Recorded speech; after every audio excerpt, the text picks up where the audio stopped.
اعوذ باللہ من الشیطان الرجیم بسم اللہ الرحمن الرحیم اللہم صل علی محمد وآل محمد وعجل فرجہم وسہل مخرجہم واہلک اعداءہم اجمعین قال اللہ الحکیم فی خطابہ المتین بسم اللہ الرحمن الرحیم الحمد للہ رب العالمین۔ مومنین و مومنات، خداوند متعال آپ سب کی توفیقات تائیدات میں اضافہ فرمائے۔ حمد پروردگار کے بارے میں تیسرا سیشن اور تیسرا درس آپ کی خدمت میں سنا رہا ہوں، انشاءاللہ آپ توجہ سے سماعت فرمائیں گے۔ حمد کیسی ہونی چاہیے؟ پہلے آپ کی خدمت میں بتائے کہ حمد نہ کرنے والے کے نقصانات کیا ہیں، حمد کی حقیقت کیا ہے۔ آج آپ کی خدمت میں عرض ہے کہ حمد کیسی ہونی چاہیے۔ ایک تو یہ واضح ہے کہ حمد پروردگار کے ساتھ مختص ہے۔ اس سلسلے میں حضرت امام سید الساجدین زین العابدین علیہ السلام کی دعا صحیفہ سجادیہ میں پہلی دعا کے بعض اقتباسات ہیں آپ کی خدمت میں حاضر۔ مولا امام زین العابدین علیہ السلام فرماتے ہیں: حمدا نعمر بہ فی من حمدہ من خلقہ ونسبق بہ من سبق الی رضاہ وعفوہ۔ ایسا حمد کہ اس کے ذریعے ہم ان سے بھی آگے بڑھ جائیں جو خدا کی رضا کی طرف سبقت کر چکے ہیں۔ نسبق بہ من سبق الی رضاہ بعدلہ، اور جو خدا کی رضا کی طرف عدل کے ساتھ سبقت کر گئے۔ بہت زیادہ صفات ہیں جو اچھے صفات ہیں، عدل ہے، انصاف ہے، تقوی ہے، اسی طرح اور بھی صفات حمیدہ جو ہیں۔ اسی وجہ سے پچھلی باتوں میں عرض کیا تھا کہ حدود الانسانیہ یعنی حدود یعنی صفات سمجھ لیں، یعنی صفات انسانی۔ صفات میں ایک عدل ہے، ایک رحم دلی ہے، ایک رحمت ہے، ایک مغفرت ہے، ایک ستار ہونا ہے اور لوگوں کو معاف کر دینا ہے۔ یہ تمام جو صفات ہیں یہ صفات حمیدہ، جن کے ذریعے انسان جو ہے وہ خدا کی رضا کی طرف سبقت کرتے ہیں اور آگے بڑھتے ہیں۔ ان میں سے عدل کے ساتھ جو سبقت کر گئے ہیں، امام علیہ السلام فرماتے ہیں: نسبق بہ من سبق الی رضاہ بعدلہ، یعنی جو انسان خدا کی رضا کی طرف بڑھے، آگے بڑھے، سبقت کرے عدل کے ساتھ، ہم ان سے بھی آگے نکل جائیں۔ عدل ایک بہت اچھا وصف ہے۔ عدل کا معنی ہوتا ہے وضع الشیء فی محلہ، ہر چیز کو اس کے مقام پر رکھنے کا نام عدل ہے۔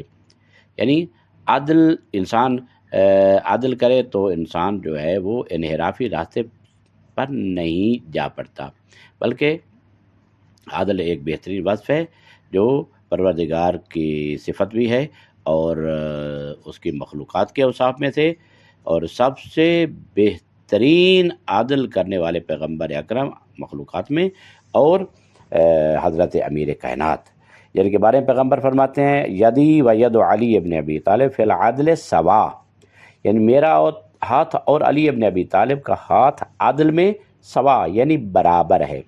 اور اتنا بہترین یہ وصف ہے کہ حضرت امیر المومنین علی ابن ابی طالب علیہ السلام کے بارے میں ہے، اور جرداق جو عیسائی مورخ ہے اس نے کتابیں بھی لکھی اور مولا علی علیہ السلام کی تعریف بھی کی اور کہا: الامام العلی صوت العدالت الانسانیہ، امام علی انسانی عدالت کی آواز ہیں۔ قتل علی فی محراب المسجد لشدت عدلہ، امیر المومنین کے بارے میں کہا کہ علی ایک ایسی ذات ہے کہ جن کو ان کے شدید عدل کی وجہ سے محراب مسجد میں شہید کیا گیا۔ عدل ہے، انصاف ہے۔ سگا بھائی اور بڑا بھائی آتا ہے، کہتے ہیں کہ یا علی میرے بھائی، اس بیت المال سے ہمیں کچھ زیادہ دیجیے کیونکہ ہمیں زیادہ ضرورت ہے۔ اور اس طرح حضرت عقیل جب آئے تو مولا امیر کائنات نے ایک سیخ لوہے کی گرم کر کے اپنے بھائی کے قریب کی اور کہا کہ بھائی، کیسے ہو سکتا ہے کہ آپ دنیا کی اس آگ سے جو آخرت کی آگ کے مقابلے میں گویا کہ برف ہے، اس کے مقابلے میں بالکل ٹھنڈی ہے۔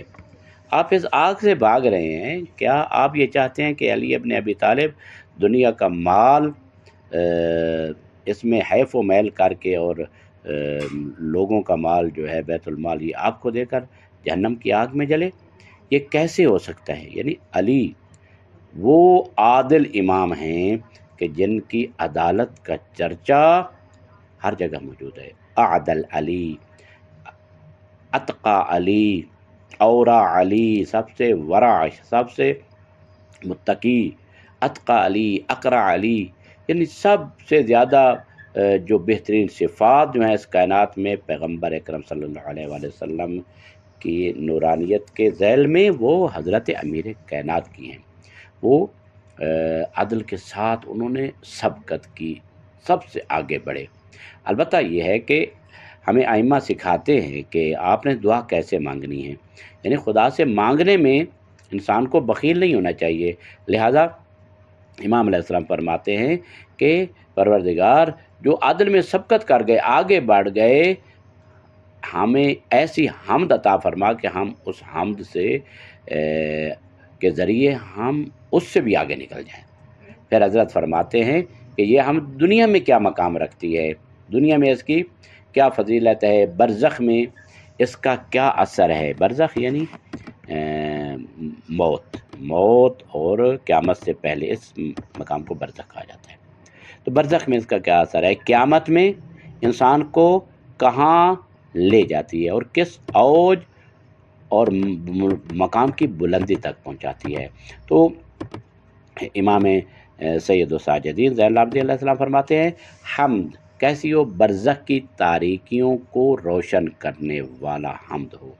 حمدن یضیء لنا بہی ظلمات البرزخ، ایک ایسا حمد، ایسی تعریف جو ہمارے لیے برزخ کی تاریکیوں کو روشن کر دے، یعنی موت کے بعد ہمارے لیے اندھیرا باقی نہ رہے۔ خداوند متعال ہم سب کو اس اندھیرے سے بچائے کہ جہاں پر صرف اعمال اور عمل صالح کے چراغ کے علاوہ وہاں کوئی چراغ نہ ہوگا، وہاں ظلمت ہی ظلمت ہوگی، اندھیرے ہی اندھیرے ہوں گے، اور ایسے گھٹا ٹوپ اندھیرے ہوں گے کہ جس میں انسان کے اوپر ایک وحشت طاری ہو جائے گی۔ اور موت، ظاہر ہے کہ موت بہت سخت ہے اور اس دنیا سے جانا جو ہے وہ بہت سخت ہے، وہاں پر اندھیرا ہی اندھیرا ہوگا، لیکن اس اندھیرے میں روشنی کس طرح پیدا کی جا سکتی ہے؟ امام علیہ السلام فرماتے ہیں پروردگار ہمیں آپ کا اپنا ایسا حامد بندہ بنا، یعنی حمد کرنے والا بنا، اور ایسی حمد یعنی اس درجے کی حمد کی توفیق عطا فرما کہ جس کے ساتھ برزخ کی تاریکیاں جو ہیں وہ روشن ہو جائے، اندھیرا باقی نہ رہے۔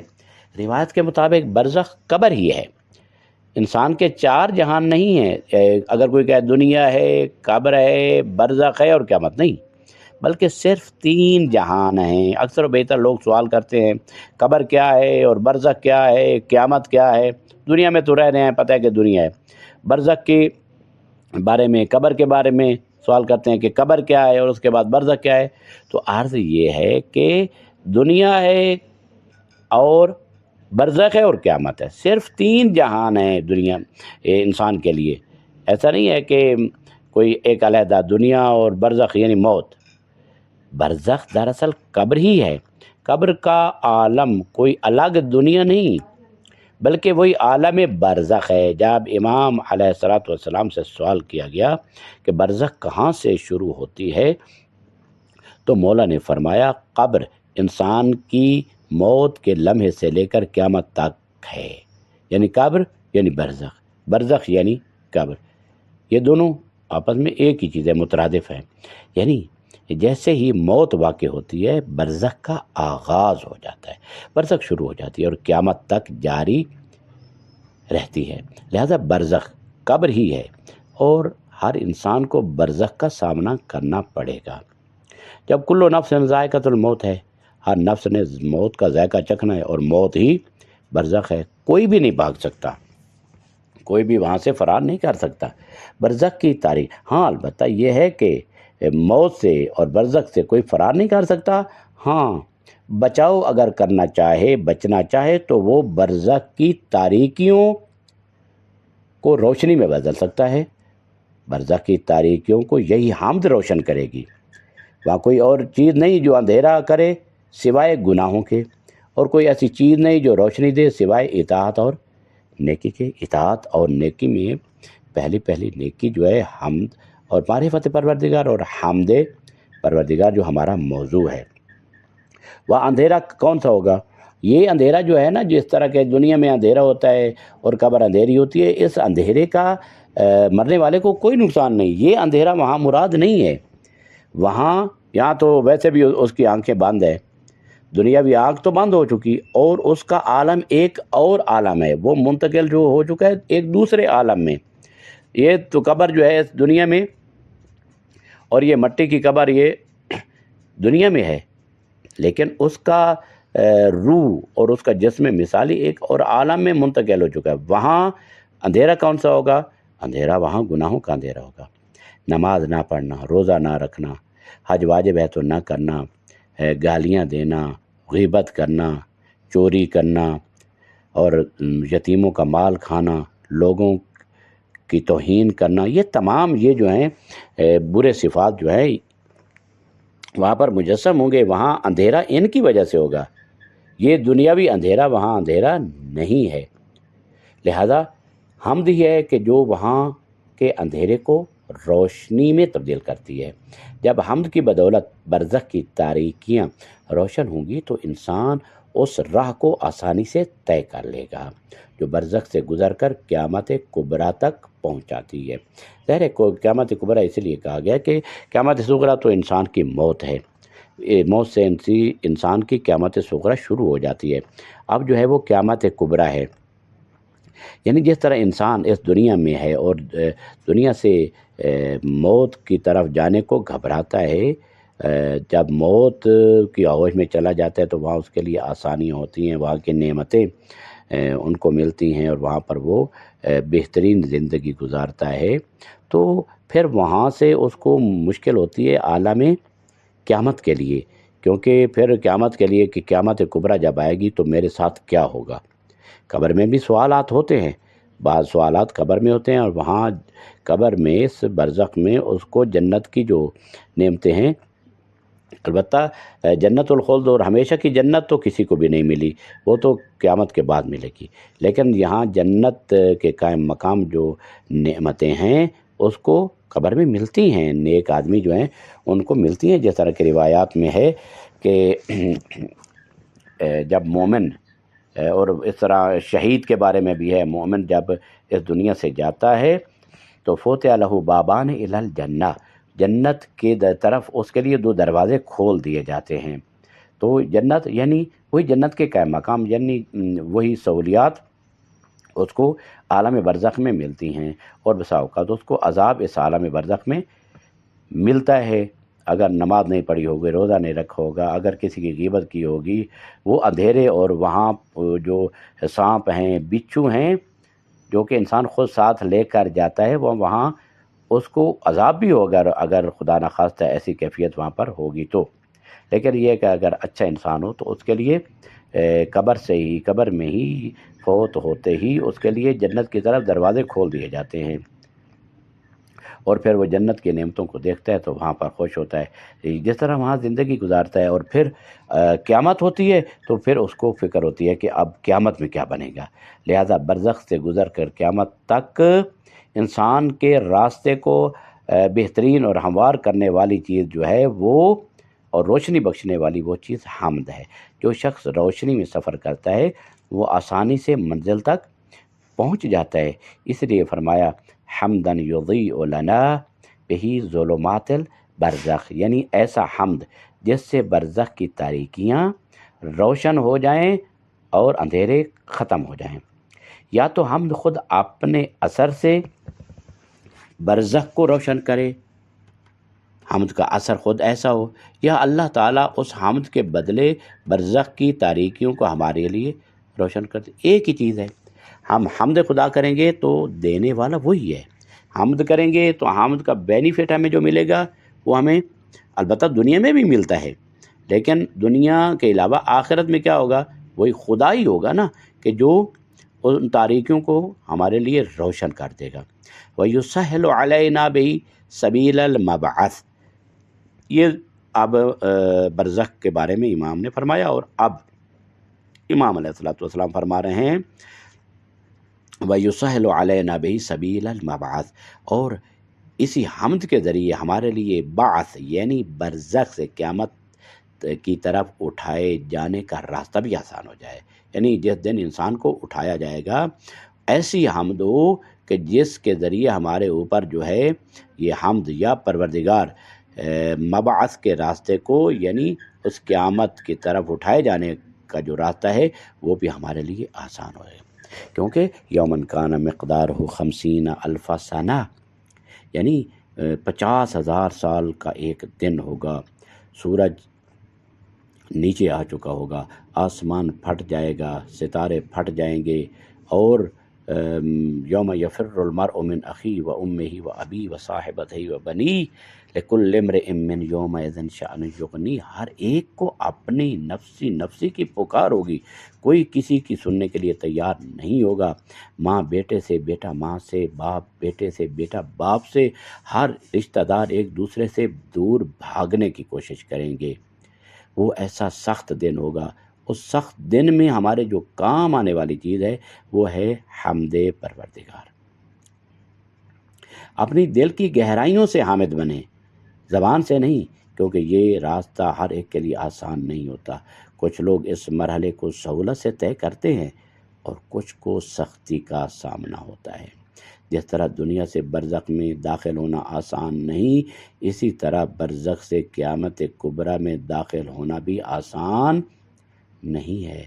وہاں پیغمبر اکرم فرماتے ہیں جب تذکرہ موت یا تذکرہ قیامت آتا ہے، مجھے سورہ ہود اور سورہ واقعہ اور بعض صورتوں کے بارے میں پیغمبر فرماتے ہیں جب ان کا تذکرہ آتا ہے تو انہوں نے مجھے بوڑھا کر دیا ہے، اور یقیناً وہ ایسا دن ہے یوم یجعل الولدان شیبا، اس دن یعنی جو بچہ ہے اس کو بوڑھا کر دے گا، اتنی سختی ہوگی اس قیامت کے دن کی، لیکن اس سختی کو کیسے ختم کیا جا سکتا ہے؟ واقعاً انسان واقعی حامد اور شاکر ہو تو تب وہ سختی دور ہو سکتی ہے۔ وہ دل سے یہ عقیدہ رکھتا ہے کہ اس کا ولی نعمت یعنی نعمت عطا کرنے والا، نعمت دینے والا صرف خدا ہے، رازق صرف خدا ہے، منعم حقیقی صرف خدا ہے۔ وہ یہ نہیں کہتا کہ فلاں شخص نے مجھے نعمت دی، اور نہ ہی یہ دعویٰ کرتا ہے کہ میں نے اپنی محنت سے خود سب کچھ حاصل کیا، نہیں، ایسی بات نہیں ہے۔ اور عالم بن گیا ہوں، میں نے اتنا کمایا، اتنا بڑا لینڈ لارڈ اور اتنا بینک بیلنس اور اتنی کوٹھیاں مربع کاریں آ گئی، یہ سب کچھ میرے اپنے ہاتھوں کی کمائی ہے، نہیں، ایسے نہیں کہتا۔ حامد اور شاکر بندہ کہتا ہے نہیں، ھذا من فضل ربی، یہ میرے پروردگار کا فضل ہے، میں تو کچھ نہیں ہوں۔ اگر کوئی عالم بن جاتا ہے تو یہ نہ سوچے کہ میں اپنے بل بوتے پر عالم بنا ہوں یا علم آ گیا، نہیں، ھذا من فضل ربی، یہ جو نعمت علم ہے یہ میرے پروردگار کی طرف سے آئی ہے، اس میں میرا کوئی کمال نہیں ہے۔ کیونکہ یہ سوچ کہ میں نے خود محنت کی اور علم حاصل کیا، دراصل وہی بات ہے جو قارون نے مال کے بارے میں کہی تھی۔ فرق صرف اتنا ہے کہ قارون نے مال کے بارے میں کہا تھا اور یہ شخص علم کے بارے میں کہتا ہے۔ کسی کو اپنے علم پر پراؤڈ نہیں کرنا چاہیے، غرور نہیں کرنا چاہیے، اس دھوکے میں انسان کو نہیں آنا چاہیے۔ جو پھلدار درخت ہے وہ جھکتا ہے۔ علم کی خاصیت ہے کہ علم کے ساتھ انسان کے اندر خضوع آتا ہے، خشوع آتا ہے۔ اس منعم، یہ علم بہت بڑی نعمت ہے، اس منعم حقیقی کا شکر آتا ہے، اس کی حمد آتی ہے کہ پروردگار تیرا شکر ہے، تیری حمد ہے، تو نے مجھے اس علم کے نور سے مزین کیا ہے، اور اس ہدایت سے مجھے تو نے یہ ہدایت تو نے مجھے عطا کی ہے، علم کی ہدایت کی ہے، اور میں چند حرف یا چند لفظ جو جان چکا ہوں، یہ تیرا کمال ہے کہ تو نے مجھے توفیق بخشی ہے، میرا اپنا اس میں کچھ بھی نہیں ہے۔ لہذا یعنی قارون نے مال کے بارے میں پراؤڈ اور غرور کیا تھا، اور اگر کوئی آج کوئی چند لفظ پڑھ لیتا ہے، عالم بن جاتا ہے، اس کے اندر کوئی گیٹس آ جاتے ہیں، تو وہ ایسا اترانے لگتا ہے کہ گویا کہ میری مقابلے کا کوئی بھی نہیں ہے۔ نہیں، ایسی بات نہیں ہے۔ اگر کوئی کہے انما اوتیتہ علی علم عندی، یعنی مجھے یہ نعمت اپنے علم کے باعث ملی ہے، تو یہ شخص حقیقت میں حامد نہیں ہے۔ چاہے زبان سے الحمدللہ رب العالمین کہتا بھی رہے، یہ صرف زبانی حمد ہے، حقیقت میں حمد نہیں ہے۔ اپنے عمل اور کردار کے ساتھ بتائے کہ میں حمد خدا بجا لا رہا ہوں۔ کوئی انسان پیسہ خرچ کرتا ہے، ٹھیک ہے، اس نے محنت کی ہے، خرچ کیا، لیکن اس کو صحت کس نے دی، اس کو توانائی کس نے دی؟ اللہ نے دی۔ بس اوقات یہ ہوتا ہے نا کہ جس طرح قارون سے کہا گیا کہ تم زکوٰۃ دو، پہلے تو آمادہ ہو گیا، تیار ہو گیا، لیکن جب دیکھا کہ اتنی بڑی زکوٰۃ بنتی ہے، کیونکہ اس کے خزانے بہت زیادہ تھے، تو پھر وہ پیچھے ہٹ گیا اور حضرت موسیٰ علیہ السلام کو ایسی باتیں کرنے لگا، اور کہا کہ انما اوتیتہ علی علم عندی، یہ میرے علم کی وجہ سے ہے، میں کیسے دوں زکوٰۃ؟ تو خدا نے کیا کیا؟ اس کو زمین میں دھنس دیا۔ خدا چاہے تو ایسا کر سکتا ہے۔ کتنے لوگ جو امیر تھے، کتنے لوگ جو پیسے والے تھے، مالدار تھے، لیکن اپنے تکبر، غرور اور اپنے اسراف اور کفران نعمت کی وجہ سے آج فقیر بنے ہوئے ہیں، اور بعض حمد خدا بجا لانے کی وجہ سے اور شکر نعمت کی وجہ سے فقیر و غریب تھے، لیکن آج وہ مالدار ہیں۔ کیوں؟ اس وجہ سے کہ سب سے بڑی نعمت اور سب سے بڑا خزانہ وہ شکر اور حمد ہے۔ یہ دنیا کا مال عارضی ہے، یہ آتا ہے اور چلا جاتا ہے۔ جو انسان کے پاس باقی رہ جاتا ہے، انسان کا ایمان، انسان کے صفات حمیدہ باقی رہ جاتے ہیں۔ کتنے ہی لوگ ہیں جو تعلیم حاصل کرنے کی کوشش کرتے ہیں مگر کامیاب نہیں ہوتے، اور کتنے لوگ ہیں جو چاہنے کے باوجود علم حاصل نہیں کر پاتے، ان کو توفیق ہی نہیں ملتی کہ وہ علم حاصل کریں۔ کتنے لوگ ہیں جنہوں نے چاہا کہ ہم قرآن پڑھیں، قرآن کی تعلیمات حاصل کریں، دین کی تعلیمات حاصل کریں، لیکن وہ دور بھاگتے ہیں۔ کیوں؟ اس وجہ سے کہ اللہ سے وہ توفیق نہیں مانگتے، اللہ کی حمد نہیں کرتے۔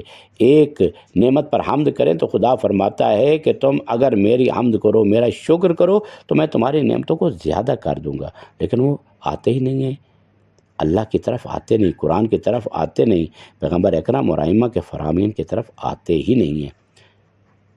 اگر کوئی چند جملے سیکھ گیا تو اسے یہ سمجھنا چاہیے کہ وما بکم من نعمت فمن اللہ، تمہارے پاس جو بھی نعمت ہے وہ اللہ کی طرف سے ہے۔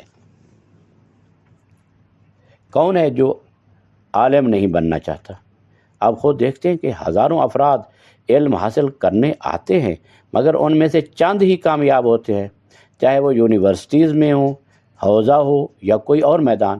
یہ نہیں ہے کہ لوگ چاہیں نہیں یا محنت نہ کرے، بلکہ بات یہ ہے کہ کامیاب اور کامیابی جو ہے وہ سب کو نہیں ملتی ہے، وہ ان کو ملتی ہے کہ جو کامیابی کے راستوں پر چلتا ہے۔ اگرچہ ظاہری طور پر وہ راستہ کامیابی کا ہے، لیکن اصل میں یہ ہے کہ انسان کے اپنے اعمال اس کو اس راستے سے ہٹا دیتے ہیں۔ لہذا انسان کو خود کو نعمت کا حقدار یا مالک نہیں سمجھنا چاہیے۔ اگر کوئی کہے میں نے خود محنت کی، تو وہ کبھی حقیقت حمد تک نہیں پہنچا۔ کیوں؟ خود محنت نہیں کی، اللہ نے توفیق دی، اللہ نے اس پر انعام کیا، اس نے محنت کی اور کامیاب ہوا، اور وہی بات ہے وما بکم من نعمت فمن اللہ، جو کچھ تمہارے پاس ہے، کوئی بھی نعمت ہے تو وہ اللہ کی طرف سے ہے، کیونکہ وما بکم من نعمہ، وہ اپنے ولی نعمت کو پہچانتا ہی نہیں، یعنی کہتا ہے میں ایسا ہوں، میں اتنا قابل ہوں، میں نے محنت کی، تو اس کا مطلب ہے کہ میں اور خالق کو بھول گیا۔ میں انسان کے اندر نہیں ہونی چاہیے، اور جو اپنے ولی نعمت کو نہ پہچانے، نعمت دینے والے کو نہ پہچانے، وہ حقیقی حمد کیسے کر سکتا ہے؟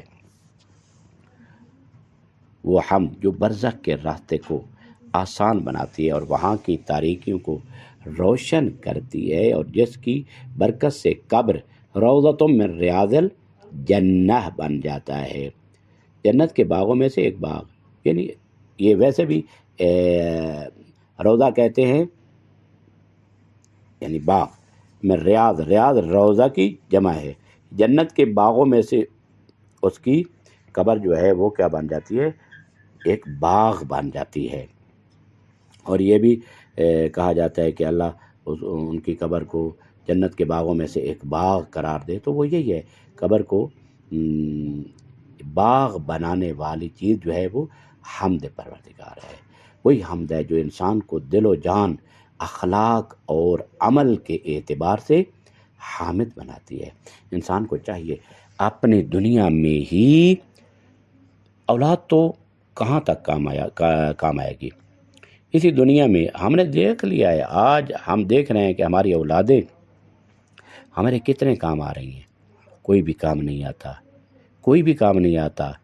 یوم لا ینفع مال ولا بنون الا من اتی اللہ بقلب سلیم، وہ ایسا دن ہوگا کہ کوئی بھی کام نہیں آئے گا، لا ینفع مال، نہ مال کام آئے گا، کہاں تک آئے گا، ایک کفن اس سے خریدا جا سکتا ہے اگر وہ بھی نصیب ہو جائے تو، مال کہاں، ہاں البتہ یہی مال ہے کہ جس کو خرچ کرنے سے انسان آگے ڈپازٹ کر سکتا ہے، اپنا بیلنس آگے بھیج سکتا ہے۔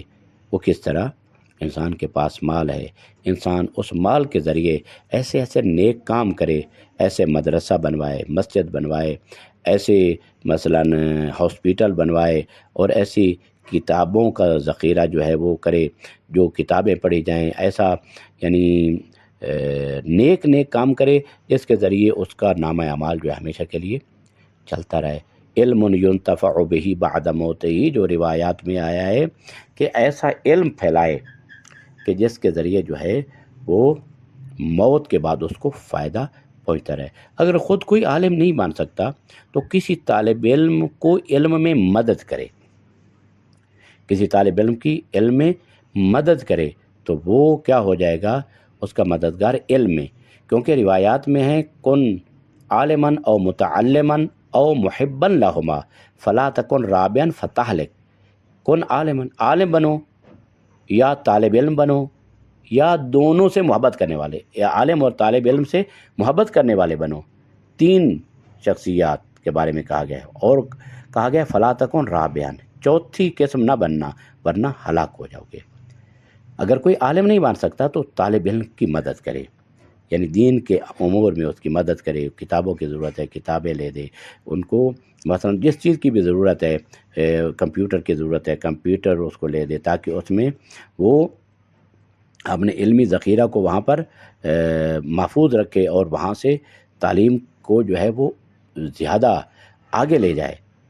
تو یہ بھی ایک مدد ہے اس کی، جو اس کی مدد کرے گا، اس کی مدد سے وہ عالم بنے گا تو ظاہر ہے کہ اس کو اس کا فائدہ پہنچے گا، اور وہ اس کے لیے دعائے مغفرت کرے گا، اور اس کی دعائے مغفرت اس کے لیے ہمیشہ کے لیے کام آئے گی۔ لہذا حمد وہی ہے جو انسان کو دل و جان، اخلاق اور عمل کے اعتبار سے حامد بناتی ہے۔ انسان جھکتا ہے، انسان اس خالق کے سامنے جھکتا ہے جب اس کو پتہ چل جاتا ہے کہ میرا خالق، میرا مالک، میرا پالک، میرا سارا کچھ وہی ہے۔ جب بھی مجھے کوئی مشکل ہوتی ہے تو میں اس کے سامنے دست نیاز پھیلاتا ہوں اور وہ مجھے عطا کرتا ہے۔